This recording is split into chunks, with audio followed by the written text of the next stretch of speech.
اگر ہم moral fabric جو ہے سلامت رکھیں تو ڈیموکریسی ہمیں فائدہ دیتی ہے.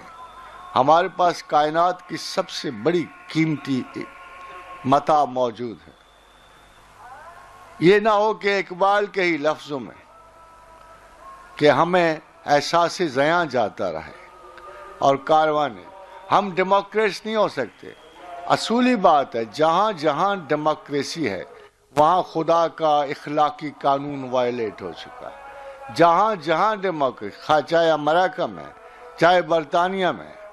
اگر آپ یہ دیکھیں کہ ہم جنسوں کو جائیدادوں کی تقسیم شرعی طور پہ وہاں ہونی شروع ہو گئی ہے. یہ جہاں جہاں ڈیموکریسی ہے وہیں ہوتا ہے ورنہ خدا کے قانون کی اتنی بدترین وائلیشن کہیں نہیں ہوتی. آج بھی آپ کو خبردار رہنا ہوگا.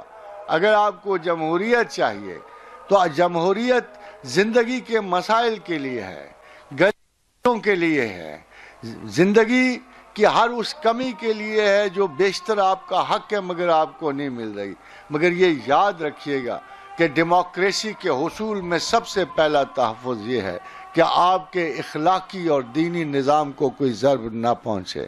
آپ کو یہ دھیان رکھنا ہوگا کہ آپ خدا کے نظام کو وائلیٹ نہ کریں ورنہ میں آپ کو وارن کرتا ہوں کہ پہلے ایک جاہلانہ معاشرے میں, ایک متمرد معاشرے میں, یونان میں سب سے پہلے ڈیموکریسی آئی تھی. آج سے 3000 سال پہلے ڈیموکریسی آئی تھی. 35 برس تک صرف زندہ رہی. 35 برس کے بعد وہ اپنے صفحہ ہستی سے غائب ہو گئی. اسپارٹا کی ڈیموکریسی صرف 15 برس میں غائب ہو گئی.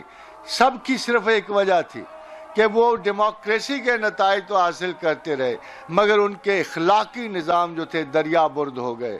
اور سزائیں جو ہے خواتین و حضرات اخلاقی نظام کی بربادی پہ ملتے ہیں, جمہوری نظام کی بربادی پہ نہیں ملتے.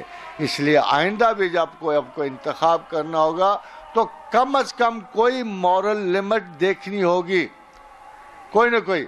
میں نہیں کہتا آپ برادریوں کے پیچھے نہ جاؤ, میں نہیں کہتا آپ خاندان چھوڑ دو, مگر آپ کو دیکھنا پڑے گا کہ آپ کے خاندان میں کوئی بھی مرد جو ہے یا کوئی عورت جو ہے اس قسم کی مورل اتھارٹی رکھتی ہے کہ اس کو سپورٹ کیا جائے یا نہ کیا جائے. اور اسی چیز کا فرق ہے سیاست اور دین میں. اگر دین کی یہ چیز آپ کے پیش نظر رہی تو آپ سیاست کو اپنے لیے زیر حلال نہیں پاؤ گے. اور اگر آپ کی موریلٹی اور خدا کے نظام کا عطا کردہ اخلاقی نظام ختم ہو گیا تو آپ کا بھی سیاستدان چنگیز و ہلاکو کی طرح نکلے گا اور اس سے آپ کو کوئی توقع نہیں ہونی چاہیے کہ وہ آپ کی فلاح و بہبود کا کوئی کام کرے گا.